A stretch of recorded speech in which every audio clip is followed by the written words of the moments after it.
आप हमारे छत्तीसगढ़ बात कर लेते हैं। छत्तीसगढ़ से हमारे साथी हैं अमित मिश्रा, वो जुड़े हैं। छत्तीसगढ़ की हम बात कर रहे थे इससे पहले। अमित जुड़ गए हमारे साथ, सुन पा रहे हैं आप मुझे? बिल्कुल, आवाज आ रही है। बिल्कुल अमित जी, छत्तीसगढ़ में ओपिनियन पोल जो आया है टीवी9 भारतवर्ष का, उसमें 11 में 11 सीटें लोकसभा की बीजेपी को जाती दिख रही है। कांग्रेस का खाता नहीं खुल रहा है। तो क्या जो हार की शुरुआत पिछले विधानसभा चुनाव में हमने देखी कि कांग्रेस जीतते जीतते, जो तमाम राजनीतिक जानकार मान रहे थे कि कांग्रेस जीत सकती है, चुनाव हार गई, वही दौर अब जारी रहेगा लोकसभा चुनाव में भी? देखिए, ज़ाहिर-सी बात है कि चुनाव काफ़ी मुश्किल हो सकता है क्योंकि 11 में से 2 लोकसभा सीटें जो है वो कांग्रेस के पास में पहले थी और अब जो है वो 11 की 11 सीटें जीतने के लिए बीजेपी ने जो स्ट्रैटेजी अपनाई है, एक अजय योद्धा जिसे विधानसभा चुनाव में कहा जाता था, मोहन अग्रवाल रायपुर की सीट से उनको उतारा गया है। इससे अलावा अगर कोरबा की बात कर ले तो वहां पर से सरोज पांडे को उतारा गया है, वो भी जी।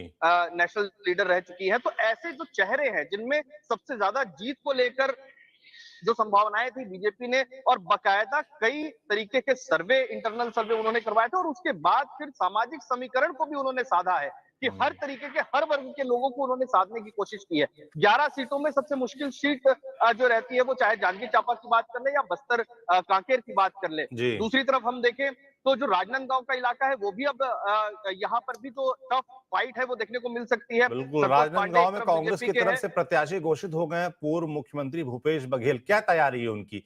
अगर उनकी सीट भी जाती दिख रही है ओपिनियन पोल के मुताबिक, फिर तो कांग्रेस के लिए राह बड़ी मुश्किल है वहां पर।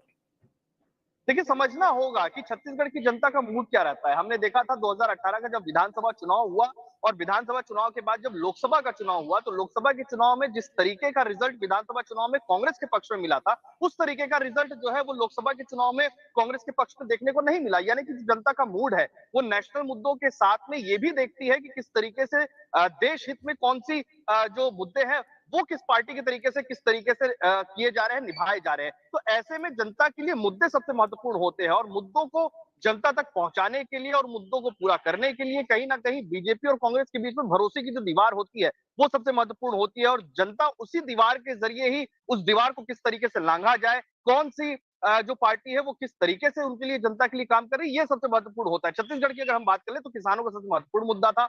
पहले कांग्रेस ने सबसे पहले वादा किया था, उन्होंने वादा पूरा किया, उसके बावजूद उनको लोकसभा चुनाव में बहुत ज्यादा जो वोट परसेंटेज है, वोट शेयर है, वो उनको उनके पक्ष में जाता हुआ नजर नहीं आया।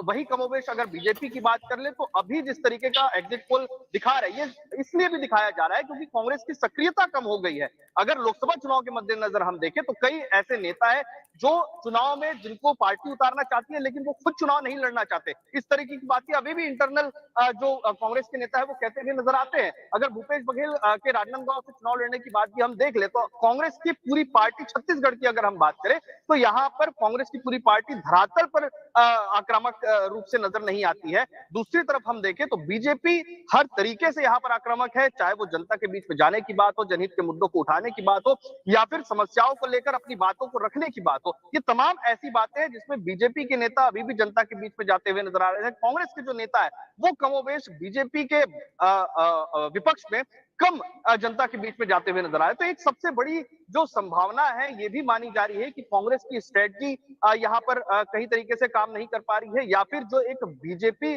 को बड़ा वोट बैंक पहली बार छत्तीसगढ़ में मिला है उसके प्रति भी हताशा यहाँ पर देखने को मिल सकती है कांग्रेस के तमाम नेताओं में। हालांकि कांग्रेस की पूरी सीटें अभी डिक्लेयर नहीं की गई है, 6 सीटें ही डिक्लेयर की गई है, लेकिन उन 6 सीटों के बाद में भी जो कांग्रेस लगातार सरकार को घेरती हुई नजर आ सकती थी या सड़कों पर प्रदर्शन होता हुआ नजर आ सकता था। महंगाई का मुद्दा लगातार वो उठा रहे हैं लेकिन केवल डिबेट के जरिए, प्रवक्ताओं के जरिए, बाइट के जरिए, मीडिया पर ही उनकी जो आक्रामकता है वो देखने को मिल रही है। तो इससे जाहिर है कि कहीं ना कहीं बीजेपी के जरिए जो कांग्रेस का एफर्ट है वो छत्तीसगढ़ में कम नजर आ रहा है। जी बिल्कुल, बहुत बहुत धन्यवाद अमित जी, आपने हमको समझाया।